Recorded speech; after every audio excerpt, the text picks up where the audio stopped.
Doctor हे ईश्वरीला सांगत असतात की सॉरी, अहो ते बेशुद्ध नाहीयेत. मग त्यावर ईश्वरी आणि सुप्रिया विचारतात की म्हणजे काय झालंय बाबांना आणि ते कधी शुद्धीवर येतील? तेव्हा डॉक्टर म्हणतात की आय एम सॉरी, पण ते बेशुद्ध नाहीयेत, अहो ते कोमामध्ये गेलेत, सॉरी. असं सांगितल्यानंतर आता दोघींनाही धक्का बसतो. म्हणजेच बाबा कोमात गेले यामुळे ईश्वरी पूर्णपणे खचते. असं अचानक कसं काय झालं? तेव्हा मग डॉक्टर म्हणतात की हे बघा, मी आता तुम्हाला एकच गोष्ट सांगेन की पेशंट जेव्हा कोमामध्ये येतो तेव्हा कोमामधून त्याला बाहेर यायला किती काळ लागेल काहीच आपण सांगू शकत नाही. कदाचित 1 महिना, 6 महिने किंवा अनेक वर्ष, कितीही काळ लोटू शकतो. त्यामुळे आता तुम्ही त्यासाठी प्रिपेअर राहा. यासाठी कितीही काळ लागू शकतो. त्यामुळे प्लीज तुम्ही आता जास्त काळ इथे न थांबणं बरंच आहे. तुम्ही आता स्वतःचीही काळजी घ्या, असं डॉक्टर त्यांना सांगतात. आता सुप्रियाला अगदी गरगरल्यासारखं होतं, कारण त्याची ती बातमी ऐकल्यानंतर आता काय होणार असा प्रश्न तिला पडतो. ईश्वरी म्हणते, "आई काय होतंय तुला? इथे बस." असं म्हणून ईश्वरी सुप्रियाला खाली बसवते. आणि म्हणते की आई तू शांत हो, काही होणार नाही बाबांना, प्लीज तू शांत हो. तेव्हा आता सुप्रियाला अगदी घामाघूम व्हायला झालेलं असतं आणि तिची परिस्थिती अगदी हाताबाहेरच गेलेली असते. ईश्वरी म्हणते की आई प्लीज शांत हो, तू नको रडूच, आणि शांत करत असते. तर इथे राकेश विचार करत असतो की हा अर्णव ना आता मला अडकवण्याचा प्रयत्न करत आहे. मला माहितीये तो ना मला या सगळ्यामध्ये मुद्दाम अडकवतोय, जेणेकरून माझा मेन गोष्टीवरचा फोकस हलायला पाहिजे आणि त्याला जे काही व्हायला पाहिजे ते त्याला करायचंय. म्हणूनच हे सगळं चालू आहे खरं तर. परंतु नाही, काहीही झालं तरीही मी ह्या सगळ्या गोष्टी इतक्या सहजपणे नाही सोडणार आहे. त्या अर्णवला या सगळ्यामध्ये मला अडकवायलाच लागेल. जर मी यामध्ये अडकलो, तर माझ्या हातून सगळा खेळ निसटून जाईल. त्यापेक्षा काही झालं तरी अर्णवला यामध्ये मला अडकवावंच लागेल, असं राकेश आता बोलतो आणि विचार करतो की काय करू? अर्णवला यामध्ये अडकवण्यासाठी मी काय करू? असा विचार त्याच्या डोक्यात सुरू असतो आणि म्हणतो की चला, काहीतरी आता असंच केलं पाहिजे. आणि मग तो त्याच्या माणसाला फोन लावतो आणि म्हणतो की हॅलो, एक काम करायचंय. काही अमाउंट माझ्या फॉरेन बँक म्हणजे माझ्या अकाउंटमधून फॉरेन काही अकाउंट्समध्ये गेलीये. ज्या अकाउंट्समधून गेली आहेत ना, त्या सगळ्याचे आता मार्फत चौकशी चालू आहे. त्यामुळे आता तुला एकच काम करायचंय. जे हे काही पैसे आहेत ना, ते कव्हर करायचेत. त्यामध्ये मनी लॉन्ड्रिंग केलंय असा चार्ज लावायचे. शिवाय हा सगळा जो काही आरोप आहे, हा अर्णवराजे शिर्केवर आला पाहिजे. आणि या आरोपामध्ये जे काही अकाउंट्स यूज होतील, ते अर्णवराजे शिर्केचे म्हणजेच सात्विक फॅशन पासून झाले पाहिजेत. आले लक्षात? हे सगळं तुला करायचंच आहे काय करून. आणि या सगळ्यात अर्णव अगदी व्यवस्थित अडकला पाहिजे, कळलं? असं आता राकेश फोनवर बोलत असतो. आणि तो बोलत असताना तिथून अंजली येते आणि ती सगळं ऐकते. त्यानंतर ईश्वरी ही आता देवाजवळ हात जोडून उभी असते. गणपती बाप्पा हे काय होऊन बसलं? बाबा बरे होणार होणार हे म्हणत असतानाच बाबा अचानक कोमात गेले. काय करू मी? असा विचार आता तिच्या डोक्यामध्ये येत असतो. गणपती बाप्पा विघ्नहर्ता आहे, त्यामुळे ईश्वरी हात जोडून देवा माझ्या बाबांवरचं सगळं संकट दूर कर तू आता. नाही सगळं सहन होत. आता माझे बाबा कोमात गेलेत. आम्ही कसं जगायचंय? असा प्रश्न ईश्वरी आता देवाला विचारत असते आणि ती खूप रडत असते. नाही, काही झालं तरीही माझ्या बाबांना लवकरात लवकर बरं कर गणू बाप्पा. नाही, मी हे सगळं सहनच नाही करू शकत. असं म्हणून ती देवाला आता हात जोडून असते आणि ती खूप रडत असते. तेवढ्यातच बाजूने अर्णव येतो आणि अर्णवला तिची ती अवस्था अगदी समजलेली असते. त्यामुळे आता ईश्वरी ही रडत असतानाच अर्णव बाजूला येऊन उभा राहतो आणि ईश्वरी ही तिथे रडत असते की गणूबाप्पा माझ्या बाबाला लवकर बरं कर. परंतु तेवढ्यातच तिला मिस इंदोर असा अर्णवचा आवाज येतो आणि ती पटकन बाजूला बघते तर तिथे अर्णवच असतो. आता त्याला पाहिल्यानंतर ईश्वरीला आणखीनच राग येऊ लागतो. ईश्वरी त्याच्याकडे रागानेच बघायला लागते. त्यावेळेला मग आता अर्णव म्हणायला लागतो की मिस इंदोर ऐक. परंतु ती म्हणते की हात सोडा माझा. तुम्हाला काय गरज आहे इथे येण्यासाठी आणि का आलात कशाला तुम्ही इथे? तेव्हा मग ईश्वरीला तो म्हणतो की अगं ईश्वरी, काय झालंय? अगं तुझ्या बाबांचं ऑपरेशन सक्सेसफुल झालंय, मला समजलंय. आता ते लवकरच बरे होतील. तेव्हा ईश्वरी म्हणते की नाही, आता असं काहीही होणार नाहीये. माझ्या बाबांची तब्येत ही खूप बिघडलीये. काही झालं तरीही यातून ते बाहेर येऊ शकणार नाहीयेत.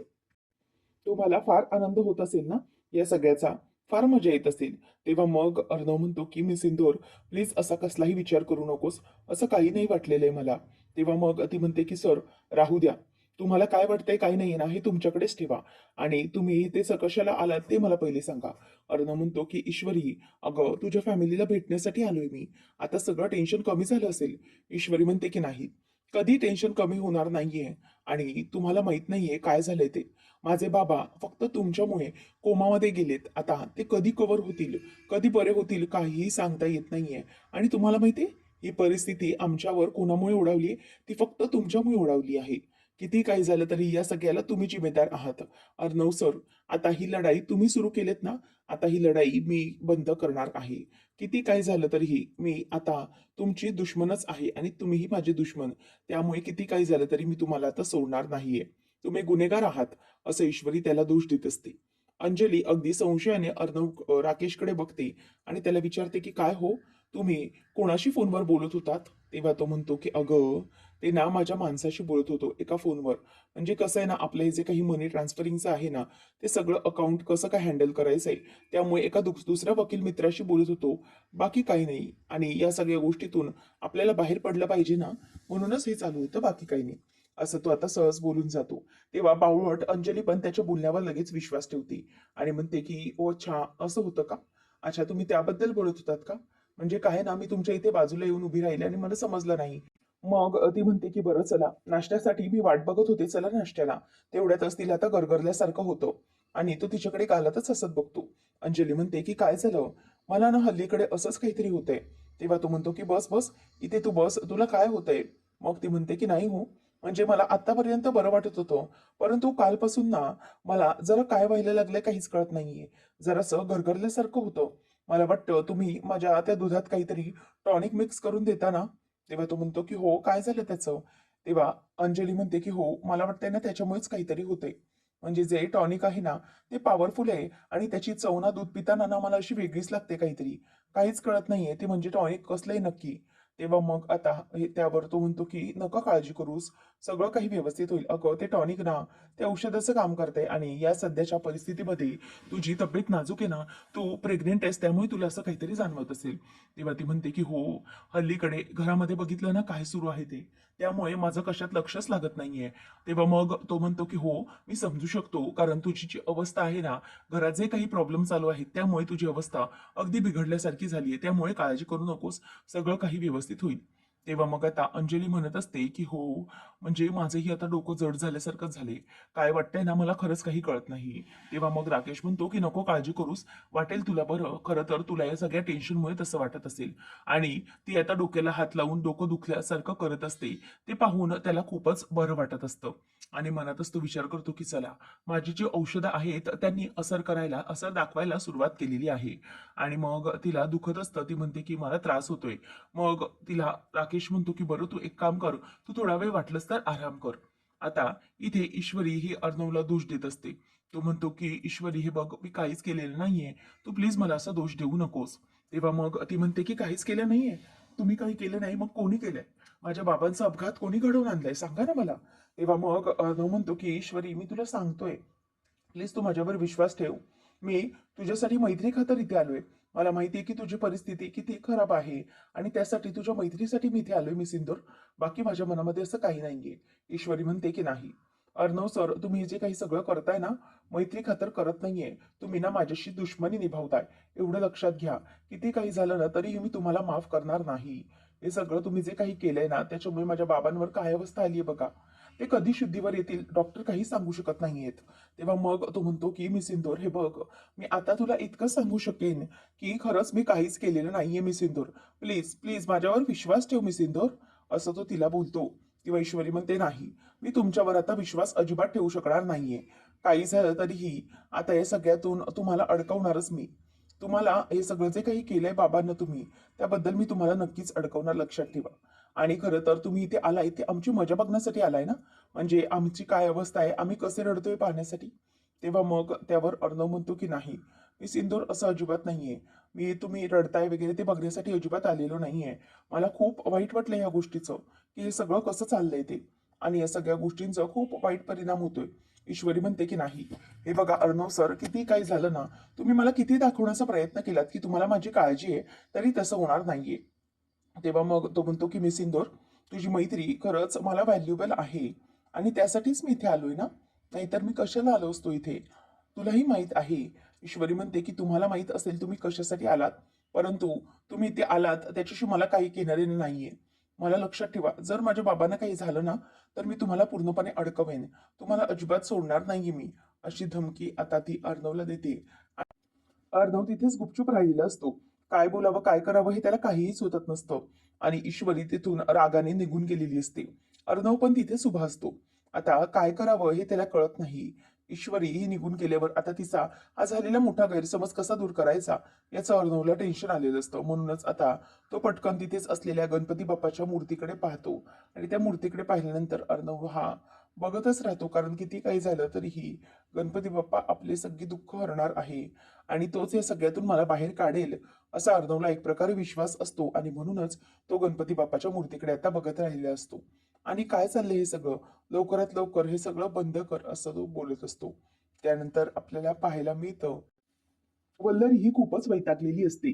आणि लावण्य ही तिला म्हणते की मामी, दिस इज टू मच. हे सगळं ना जे काही एआरचं चाललंय ना ते मला ना अजिबात भगवत नाहीये.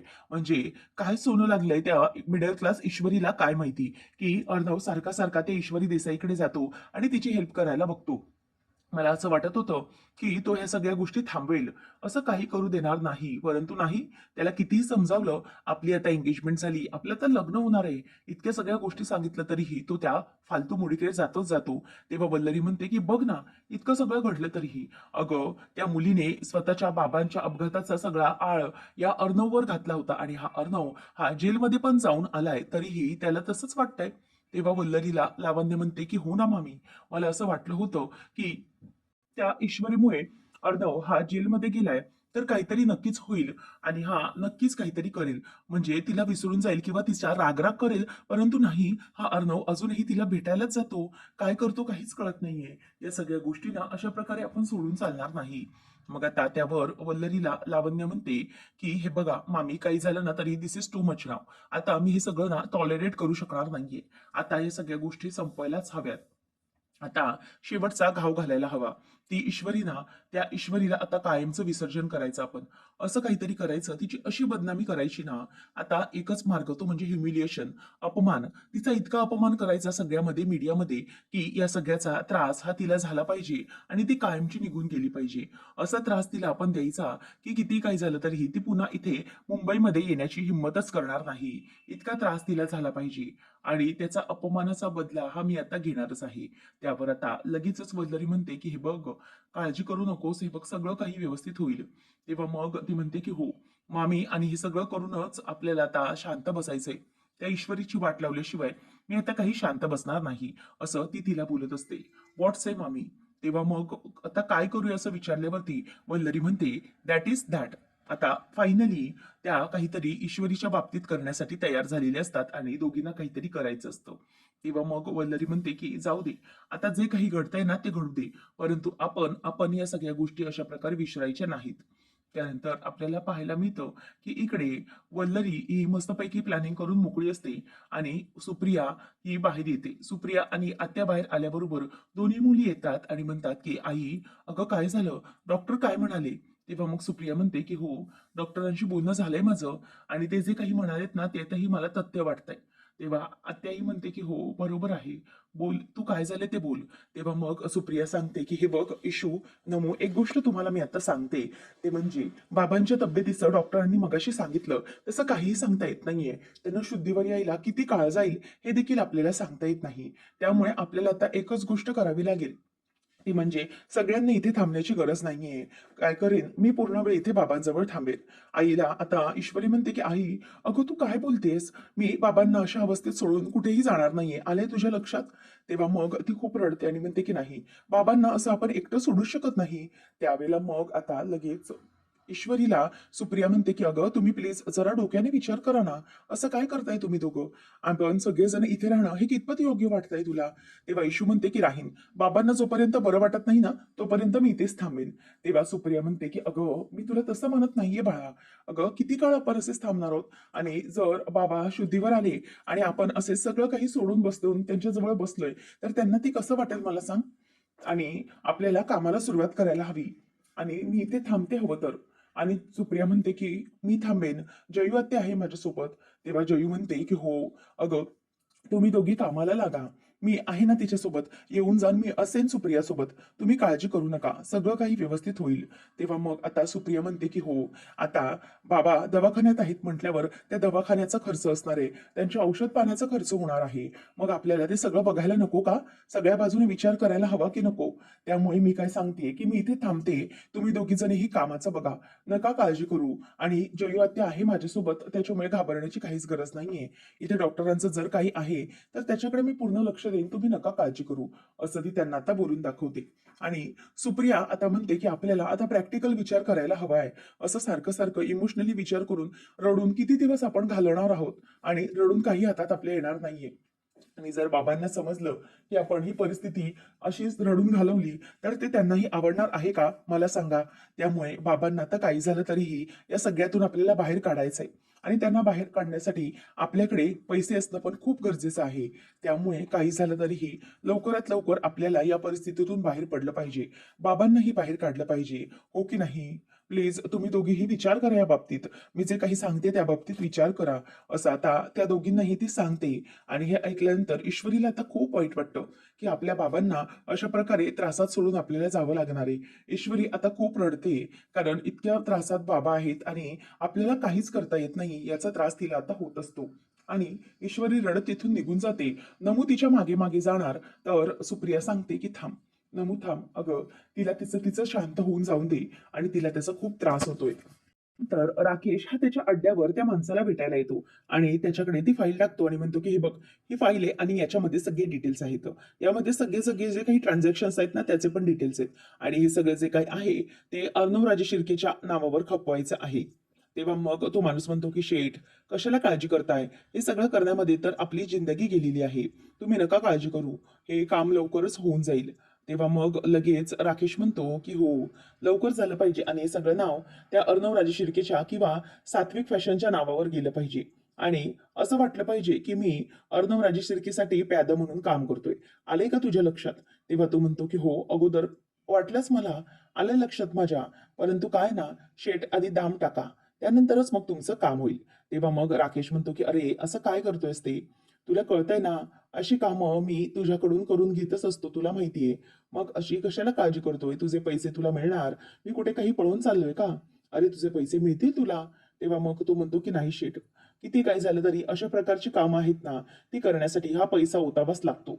आणि या सगळे केस म्हणजे हाय प्रोफाईल केस आहे, त्यासाठी मोठ्या मोठ्या लोकांशी कॉन्टॅक्ट करावे लागतील. तेव्हा मग काम होणार नाही असं नाही, तुमचं काम 100% होणार, परंतु त्यासाठी खूप मेहनत घ्यावी लागणार आणि खूप पैसा पण ओतावा लागणार. तेव्हा मग आता राकेशला कळत असतं की त्याची ट्युनिंग कोणत्या दिशेने आहे. परंतु राकेश म्हणतो की हे बघ, मला कळतंय की तुझं काम तू व्यवस्थित करू शकशील, परंतु तुला आताही मी एक गोष्ट सांगतो, ते म्हणजे की अरे राजा, बघतोयस ना माझ्याकडे, माझ्याकडे पैसा कुठून येणार रे? बघितलंस ना, इतक्या मोठ्या प्रकरणात अडकलो मी, नाहीतर तुला पैसे नसते का रे दिले मी? फक्त बघ, अरे काम कर, त्यानंतर हे काम झालं ना की तुला मी मालामाल करून टाकतो की नाही ते बघ. तेव्हा मग आता लगेच तो म्हणतो की नाही शेठ, अगोदर पैसे आणि नंतर काम. आता राकेश त्याच्यावर चिडतो आणि म्हणतो की काम कर, मग मी तुला पैसे देतो, असं तो त्याला आता धमकी देऊन निघून जातो. बरं चल, मला घाई आहे, मी निघतो, असंही तो त्याला बोलतो. आणि पुढे कसं काम करायचं ते तू ठरव आता, असं बोलून तिथून तो निघून जातो. त्यानंतर आता अर्णव हा घरी आलेला असतो. ईश्वरीच्या बाबतीत जे काही घडलंय त्यामुळे त्याला खरंच खूप चिंता लागलेली असते. आता काय करायचं याचा प्रश्न त्याला पडलेला असतो. आणि अर्णव ईश्वरीच्या बाबतीत हे असं कसं झालं याचा विचारच करत तिथे असतो. त्याच वेळेला समोरून आता मामा येतो. आता मामा आल्याबरोबर दरवाजा बंद करून टाकतो आणि म्हणतो की अर्णव, काय झालं? ईश्वरीला भेटलास का तू हॉस्पिटलमध्ये? काय बोलली ती? आणि तिला तू त्या राजेश बद्दल सगळं काही सत्य सांगून टाकलंस का? असं विचारल्यावर अर्णव गप्प असतो. तेव्हा मामा म्हणतो, अरे बोल ना, काय झालं? तेव्हा अर्णव म्हणतो की मामा, कसं सांगू अरे मी तिला, तिला सांगायला गेलो तर तिथे भलताच प्रॉब्लेम होता. तेव्हा मग मामा म्हणतो, काय झालंय नक्की? तेव्हा मग अर्णव म्हणतो की अरे मामा, मला असं वाटलं की तिच्या बाबांचं ऑपरेशन झालंय त्यामुळे ती रिलॅक्स असेल, जरा टेन्शन फ्री असेल, म्हणूनच मी तिला सगळं सांगायला गेलो. परंतु तिकडे गेल्यावर एक वेगळंच समजलं की ईश्वरीचे बाबा आता कोमामध्ये गेलेत, ते शुद्धीवर कधीच येत नाहीयेत. तेव्हा हे ऐकल्यावर मामालाही धक्का बसतो. तो म्हणतो की काय, असं कसं, कोमात कसे काय गेले? अरे, काल तर त्यांचं ऑपरेशन सक्सेसफुल झालंय असं डॉक्टर म्हणत होते, मग आता? तेव्हा अर्णव म्हणतो की नाही, तेच तर मी सांगतोय ना तुला, अचानक त्यांनाही सगळ्यांना धक्का बसलाय की हे सगळं काय झालंय. त्यामुळे आता मला एकच गोष्ट समजते की जर ईश्वरी त्या इतक्या मोठ्या टेन्शनमध्ये आहे, तर मी तिला हे सगळं कसं सांगून टेन्शन देणार ना आणखी. या गोष्टी मी तिला कसं सांगणार होतो. म्हणूनच मग मला तिला काहीही सांगता आलं नाही. त्यावर आता लगेच मामा म्हणतो की हो, अरे अर्णव, तुझं म्हणणं अगदी पटतंय मला. बरोबर आहे तुझं म्हणणं. पण आता काय करायचं काहीच कळत नाहीये मला. जर अशा प्रकारे आपण शांत राहिलं तर त्या राजेशचं तिथे आणखी फावणार आहे. तो काय काय करेल खरंच त्याचं काही खबर नाही. तो काहीही करू शकतो.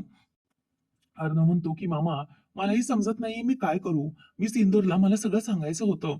तेव्हा मग मामा म्हणतो की हे बघ अर्णव, आपल्याकडे वेळ फार कमी आहे. अरे तो राजेश एकावर एक चाल खेळत आहे. आताशी आपण त्याच्यावर एक चाल उलटवलीये त्या फॉरेन अकाउंटची. पण तरीही त्याचा भरोसा नाही. तो या सगळ्यातून मार्ग काढायला मोकळा असेल. त्याला काही करायचं काही नाही हे त्याला बरोबर माहितीये. तेव्हा मग आता अर्णव म्हणतो मामा, मग मी करू काय? सांग ना मला, मी काय करू? त्या ईश्वरीची अशी अवस्था असताना मी तिला सगळं कसं काय सांगू? मला तिचं टेन्शन दिसत होतं की मी तिला या सगळ्या गोष्टीतून बाहेर काढायचंय. परंतु करू तरी काय? मला सांग ना. लवकरात लवकर तिथे तिला सांगितलं तर तिची अवस्था काय होती? मला तिला बोलावलंही गेलं नाही. तेव्हा मग मामा म्हणतो की हे बघ आता अर्णव, आपल्याला एकच काम करावं लागेल. त्या ईश्वरीला सगळं सत्य सांगावंच लागणार आहे. उद्या जाऊन जर तिला समजलं की हे सगळं तुला माहित होतं, परंतु तरीही तू तिला सावध केलं नाहीस, मग तिला काय वाटेल याचा विचार कर. तू मित्र असूनही तिला खड्ड्यात ढकललंस, तिला मदत केली नाहीस, याचा मात्र तिला नक्कीच वाईट वाटू शकतं. त्यामुळे आता मला एकच गोष्ट कळतीये, ते म्हणजे की तू मैत्रीण म्हणतोस ना तिला, मग मैत्रीण आहे तर तू तिला मदत केलीच पाहिजे. किती काही झालं तरीही तिला लवकरात लवकर हे सत्य समजलं पाहिजे. आणि जर तिला हे कळलं की तुला माहित असूनही तू मदत केली नाही, तर मग आणखी वाईट तिला वाटणार. त्यामुळे तुला सगळं सत्य हे सांगावंच लागेल. आता पुढच्या भागामध्ये आपण पाहणार आहोत की राकेश त्या माणसाला पैसे आणून टाकतो आणि म्हणतो की हे बघा, हे घे तुझे पैसे आणि आता कामाला लवकरात लवकर लागायचं, समजलं? त्यावेळेला किती काय झालं तरीही या सगळ्यामध्ये त्या अर्णवचं नाव आलं पाहिजे. आलं लक्षात असा तो आता तो म्हणतो की हो शेठ, नका काळजी करू, तुमचं काम वाजवून टाकतो मी. त्यानंतर मग आता इथे गणपतीची घरामध्ये सजावट सुरू असते आणि त्याच वेळेला मामा म्हणतो की हे बघ आता अर्णव, काळजी करू नकोस. पुढचे 1.5-2 दिवस तरीही अंजलीला काहीच होणार नाही आणि आम्ही सगळे आहोत ना तिच्या बरोबर. त्याच्यामुळे तिला काहीच होणार नाहीये. त्यामुळे तुला या संधीचा फायदा घ्यायचा आहे. या संधीचा फायदा घेऊन तुला सगळं काही जाऊन ईश्वरीच्या बाबतीतलं आणि राखीच्या बाबतीतलं सत्य हे तुला तिकडे जाऊन सांगायलाच हवं. आणि अंजलीसही तिला फोटो वगैरे दाखवून काहीतरी कर, जेणेकरून त्याला सगळं सत्य समजेल. मग अर्णव म्हणतो की हो मामा, मी आजच्या आजच जाणार आहे आणि मिस इंदूरला ती सगळे काही सगळं सत्य आहे की राकेशशी लग्न करू नको, हे सगळं सत्य मी तिला सांगणारच आहे. असं म्हटल्यावर आता अर्णवला मामा ऑल द बेस्ट देतो आणि त्याला म्हणतो की लवकर सुखी हो. नंतर आता इथे सगळेजण जमलेली असतानाच, म्हणजेच ईश्वरीच्या घरामध्ये आरती सुरू असतानाच अर्णव हा गाडीतून खाली उतरतो. तुम्हाला हा व्हिडिओ आवडला असेल तर लाईक करा, शेअर करा आणि चॅनलला सबस्क्राईब करा. बेल नोटिफिकेशन ऑलवर सेट करा, जेणेकरून सगळ्या नव्या व्हिडिओंच्या अपडेट्स तुम्हाला मिळतील. तुमच्या प्रतिक्रिया आणि कमेंट्स नक्की कळवा.